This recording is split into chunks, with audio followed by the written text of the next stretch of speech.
سلام زي خبركم تخاطلتي بين تي في لوم سولس 19 حمله زتدالو على توزينات زلكم متيلخو كموتر كساف صاملواتنا نختكتاتلنا عند عدمكو بقدامነት ارس زينا منغسي ኢትዮጵያ በአዲስ አበባ ዝርከቡ ኤርትራውያን በህጹጽ ከምዝገቡ ዘመሐላለፉት ትዕዛዝ ሻቅሎት ፈጢሩ ሻምፒዮን ዓለም ግርማይ ገብረስላሴ ህምሳገራዊት ጋንታ ልምድ አካይዶ ከበቃ አማራቶን ኦሪገን ዘይምስታፉ አሰልጣኒው ዝተሰማው ቅሬታ ገሊጹ ተገፍፎ ማስከር ዓለም ዋጭ ዛተው ኤርትራውያን አተሐዝኦም ዘሰክፍ ከም ዝኾነ ተሐቢሩ ቀዳሚቲ ሚኒስተር ብሪጣንያን ሙኻን ተቀን ዘላ ጸላም አፍሪካዊትን ካለን ዝድህስስ መደባት ሒዘልኩም መጽለኹ ሰናይ ናይ ምክትታል ግዜ እንዳተመነኹም አብዛ ቻናል ድማ ናይ ወትሩ ተኸታተልቲ ንኽትኮኑ ሳብስክራይብ ብምግባር ናይ ደወል ምልክት ክትጥውቁ ብኽብሪ ይዕድመኩም መንግስቲ ኢትዮጵያ በአዲስ አበባ ዝርከቡ ኤርትራውያን በህጹጽ ከምዝገቡ ዘመሐላለፉ ትዕዛዝ ሻቅሎት ፈጢሩ መንግስቲ ኢትዮጵያ በአዲስ አበባ ዝርከቡ ኤርትራውያን ካብ 18 ሐምላት ሒዙ ከሳባሐትን ሐሳብ ዘሎ ግዜ ኣብ ከባቢኦም በህጹጽ ከምዝገቡ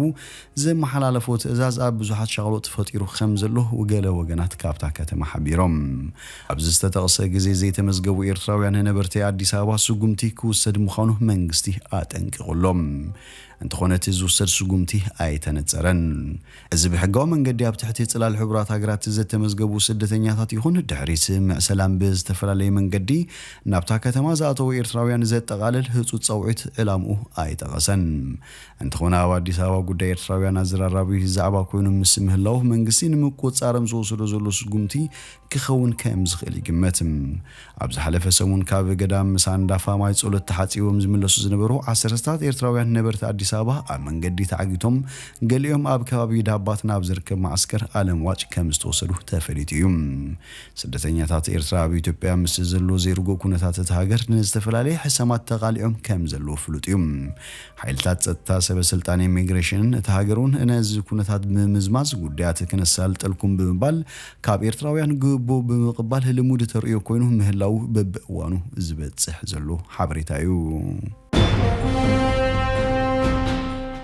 ሻምፒዮን ዓለም ግርማይ ገብረስላሴ ምሳገራዊት ጋንታ ልምድ አካይዶ ከበቀ ኣብ ማራቶን ኦሪገን ዘይምስታፉ አሰልጣኒው ዝተሰማው ቅሬታ ገሊጹ ኣብ አሜሪካ ኦሬገን ኣብ ዝካየድ ዘሎ ሻምፒዮን አትሌቲክስ ዓለም ኣብ ውድድር ማራቶን ተስፋት ዝተነበረሉ ኤርትራዊ አትሌት ግርማይ ገብረስላሴ ምሳገራዊት ጋንታ ልምድ አካይዶ ከበቀ ዘይምቅድዳሙ ውልቃዊ አሰልጣኒው ጆሮኖሞ ብራቮ ሮድሪገዝ ዝተሰማው ቅሬታ ገሊጹ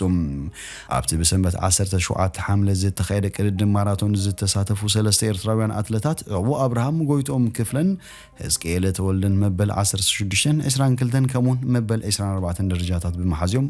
እንውድድሮም ዛዚቦም ኣብ 2015 ቤጂንግ ኣብ ዝተገበረ ውድድር ማራቶን ቀዳማይ ብምውጻ ሻምፒዮን ዓለም ዝኾነ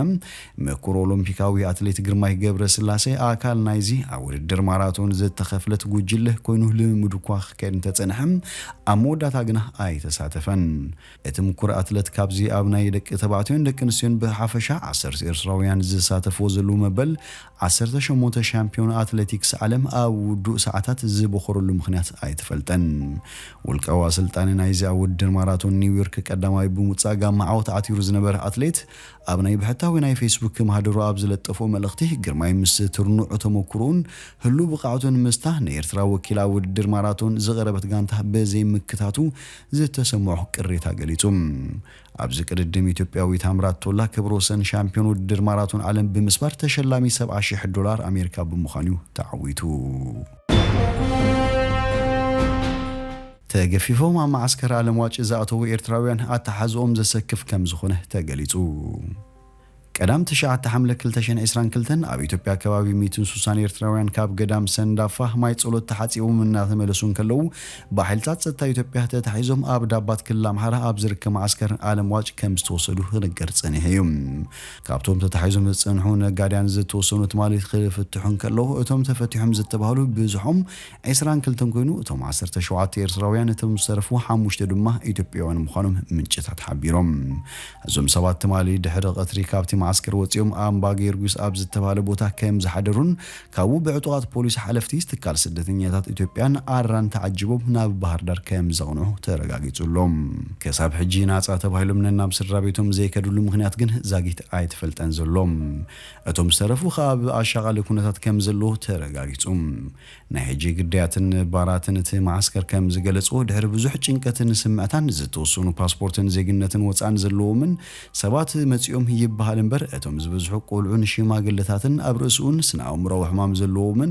ገና ተታሒዞም ከም ዘለውን ኣብ ዝኸፈ ኩነታት ጥዕናን ኣተሓዛን ከም ዘለዎ ገሊጾም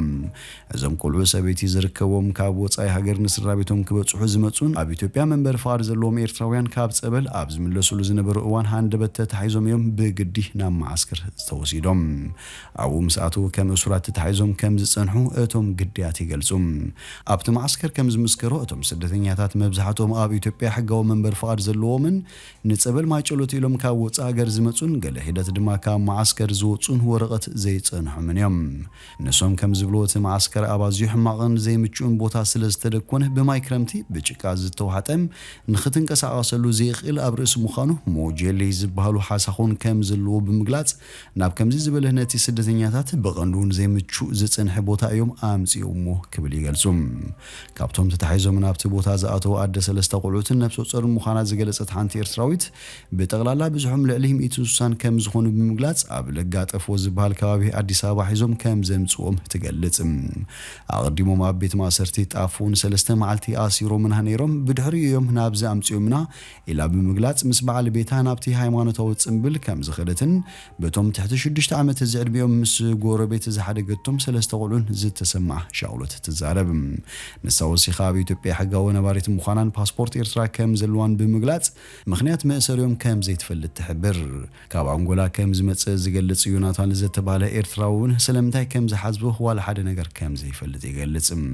ንሱ በተወሳኺ ክንምለስን ከለና ናብ አዲስ አበባ መሲሉ ኩሉ ሰብ ተሓጒሱ ዕልል እንዳበለ አዲስ አበባ አቲና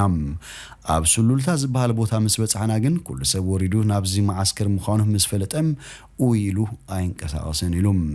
ተወሳኺ ሓይሊ ክመጽዩ ኢሎምን ኣፈራሪሖምና ኢሉ ብምግላጽ ፋሕፋሕ ኢልና ኢና ዘለና ገፊሕ ህይወት ማዕስከር 81 ዓመት ዝዕድሚኤን ሰበይቲ ኣለዋ ልዕሊ 60 ዝዕድሚኤን ገዳም ክሳለማ ኢለን ዝመጻ ዓበይቲ ኣንስትለዋ ብዙሓት ቆልዑ ኣለዉ ብምባል እቲ ኣጋጣሚ ንናይ ሓንቲ መዓልቲ ሃይማኖታዊ ጽምብል ንምስታፍ ኢሉ እቲ ሰብ ከም ዝኸደ ይረድእ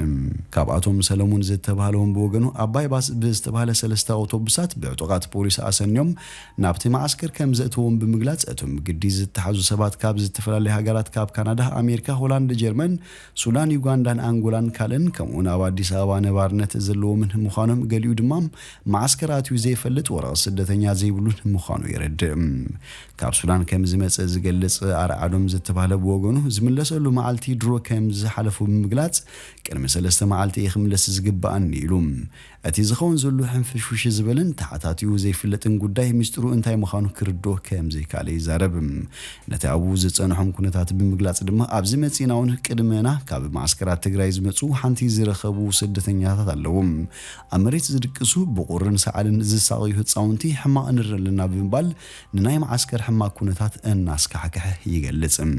ኣርዓዶም ክገልጽን ከሎ ዑደት ናይቲ ገዳም ናይ ሓደ መዓልቲ ስለ ዝነበረ ደቀን ዓጼን ዝመጻ ብዙሓት ኣደ ቆልዑ ኣለዋና ይብልሞ እቲ ቀንዲ ኣሻቒሉ ዘሎ ኸ ተኣለይቲ ሕሙማት ኣለዋ ትሽዓተ ስነኣእምሮዊ ሕሙማት ዘለዎምን ኣለዉ ይብል እዚ ኩሉ እናተራእየ ግን ግቡን ቁልጡፍን ፍታሕ ከም ዘይተገበረ ብምግላጽ ዕላሙን ምኽንያቱን እዚዩ ክባል ከም ዘይካል ብኣርማሙ ይዛረብ በዘይካዚ ኣብቲ ቦታ በፂሑ ንግዳያት ዝዘራረበ ኣቦ ወንበር ማሕበር ግብሪ ሕያዊ ሳምራዊ ኣቶ ሃብተኣብ እዮብ ወገኑ እቲ ኩነታት ናይቲ ማዕስከር ብኣቀማምጡን ትሕዝቱን ኣሰካፊ ኩነታት ጸጡን ካልኡን ዝጸንሑ ጸገማት ኣብ ቦትኡ ኮይኑ እዚ ኩነታት ተወሲኹ ጉዳይ ኤርትራውያን ብሓፈሻ ኣተሓሳሳቢ ምዃኑ ገሊጹ ንሱ ነቶም ግዳያት ተወኪሱ ከም ዘረጋገጹ ኣብቲ ማዕስከር ዝስተማዩን ከም ዘይርከብ ማይ ካብ ዝዓቆረተ እንዳኽጥቀሙ ዘገድድ ሕማቕ ኩነታት ከም ዘሎ ይረድእ ኣብ ርእሲኡ ኩነታት ናይዞም ሕጂ ተታሒዞም ዘለዉ ብጻሕቲ ገዳም ኤርትራውያን ኣብ ዝምልከት ጉዳይ ካብ ዝምልከቶም ዝበሃሉ ኣካላት ዛጊት ንጹር ምላሽ ከም ዘይለን ፍታሑን ከም ዘይተረኸቡን ይዛረብ እቲ ዝሻቐል ድማ ህፃናትን ሽማግለታትን ነፍሱ ጽራትን ብዓብዩ ሕማት ስነኣእምሮዊ ከም ዘለዎ ይገልጽ ኣቶ ሃብተኣብ ወሲኽቶም ሰባት ናብቲ ቦታ ዝኸዱ ንንግደትን ጸበልን ስለ ዝኾነ ጸበል ደልዮም ክንኽፍወሱ ዝኸዱ ብዙሓት ሕማት ከም ዝነበሩን ይጠቅስ ካብቶም ዝተተሓዙ ሓደ ክብሮም ዝተባለ ናይ ኣእምሮ ጸገም ዘለዎ ሰብ ካብቲ ማዓስከር ሞሊቑ ጠፍኡ ከም ዝቐነየን ይሕብር ንኹሉ ኩነታት ኣብ ግምት ኣትዩ ድማ ኩነታት ክብሮም ንብዙሓት ኣሻቓሊ ኮይኑ እኳ እንተቐነየ ድሓር ግን ብፖሊስ እቲ ከባቢ ተረኺቡ ናብቲ ማዓስከር ክምለስ ከም ዝተገበረ ተፈሊጡሎም ሪፊጂ ኢንተርናሽናል ዝተባለ ትካል ኣብ ዘውፅኦ መግለጺ መንግስቲ ኢትዮጵያ ብዙሓት ኤርትራውያን ካብ አዲስ አበባን ከባቢያን ገፊፉ ከም ዝወስዶም ኣመልኪቱ እቲ ትካል ከም ዝሓበሮ ካልኦት ዝተፈላለየ ትካላት ግብረ ሰናይን ናብቲ ቦታ ንምብጻሕ ዘቕረቦ ተደጋጋሚ ሕቶ ብሰበስልጣን ኢትዮጵያ ተቐባልነት ኣይረኸበን ትካል ስደተኛታት ውድብ ሕብራት ሃገራት ነቲ ኣብ ታሕሳስ 2020 ብመንግስቲ ኢትዮጵያ ዝተገበረ ንስደተኛታት ኤርትራውያን ካብ አዲስ አበባን ካልኦት ከባቢታትን ብሓይሊ ገፊፍካ ናብ ትግራይ ናይ ምምላስ ጉምቲ ብምዝካር ከምዚ ዝኣመሰለ ተግባር ስደተኛታት ዕባ ንኽረኽቡ መሰል ዝህብ ንናይታ ሃገር ሕግታትን ኣህጉራዊ ውዕላትን ዝጻረር ምዃኑ የመልክትም ቀዳሚቲ ሚኒስተር ብሪጣንያ ንምዃን ትህቅን ዘላ ጸላም አፍሪቃዊት ካብ ናይጄሪያ ዝመበቆላ ከሚ ባዶኖች የመራሒት ሰልፊ ዓቃባውያን ንምዃን ናይ ምርጹኒ ጎስጓስ ጀሚራ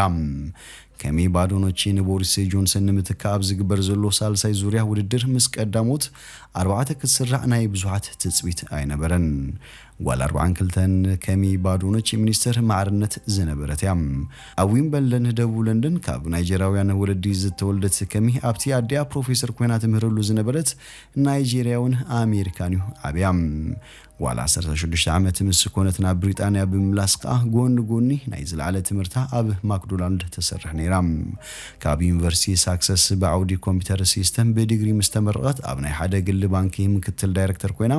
ክሰርሕ ጀሚራ ከይጸንሐት ከዓ ናይ ስፔክታተር ዝተሰመየ መጽሔት ዳይሬክተር ኮይና ክትዓይ ጀሚራ ጓል 25 ዓመት ኣብ ዝነበረትሉ ኣባል ሰልፊ ዓቃባውያን ብምዃን ዝተመዝገበት ከሚ ባዶኖች በተደጋጋሚ አባል ባይቶ ንምዃን ድሕሪ ምውድዳር አባል ባይቶ ለንደን ኮይና ክትምረጽ ኪላ ወሃቢት ቃል ሰልፊ ዓቃባውያን ኣብ ጉድኣት ቁጠባ ኮይናውን ሰሪሓያ ኣብዚ ትገብሮ ዘላ ጎስጓስ ካብ ብዙሓት ሰባት ደገፍ ትረክባላ ኣብ 2017 አባል ባይቶ ክትከውን ዝኽኣለት ከሚ ባዶኖች ሚኒስተር ማዕርነት ኮይና ምስ ተመዘት ኣብታ ዓሌታውነት ብብዝሒ ከም ዝረኣየላ እትግለጽ ዓባይ ብሪጣንያ ብዙሕ ነገራት ሰሪሓ ተባሂላውን ትውደስ ከሚ ባዶኖች ኣብ መኽፈትየት ተካይዶ ዘላ ጎስጓስ ኣብ ዝስማዕቶ መደረ ንሰብ ቀዳምነታት ይብና ክንሰርሕ ኣለና ብምባል ኣብ ዓዘቕቲ ምዝባዕ ናይ ቁጠባ ማሕበራውን ባህላውን ኢና ንርከብ ኢላ ነሳ መንግስቲ ሳን ቀዳምነታት ምስራዕ ገንዘብ ይባኽን ኣሎ ብምባል እትገልጽ መንግስቲ ኣብ ዕድጊ ዝህልኹ 300 ቢልዮን ፓውንድ ኣብ ማዕርነት ብዙሕነትን ተተካይ ጻዓትን ሃሊኹን ተዝኸውን ኣርባሒ ምኾነ እንተኾነ ከምኡ ክግበር ኣይተኻለን ኢላ ብምስዓብን ምንታይና ቅድሚ 10 ዓመታት ደው ዝበሉ ዓይነታት ስራሕ ሚሊዮናት ፓውንድ ነባኽነሎም ብምባል ተሓተትም ኣብዚ ሃገር የተወሊደ ኣብዚ ግን ኣይዓበኹን ናብዛ ሃገር ጓል 16 ዓመት ምስኮንኪ መጽኤም ሕጂ ግን ቀዳሚት ሚኒስተር ንምዃን ይወዳደር ኣለኹም እዚ ዝድነቕ ነገር ዶ ኣይኮነን ብምስዓብ ብርግጽ ዝድነቕ ነገር እዩ ሰባት ነቲ ጸጽቦ ገዲፎም ንምንታዮም ኣፍቲ ከክፉ ዘድቡ ግርኙ ዝብለኒ ኸኣ ትብል ዝኸበርኩም ተኸታተልቲ ቤን ቲቪ ንሎሚ ዝብልናዮ መሰናዶና ኣብዚ ወዲና ኣለና ምሳና ስለ ጽናሕኩም ብልብነ መስግን በብዘለኹሞ ሰላም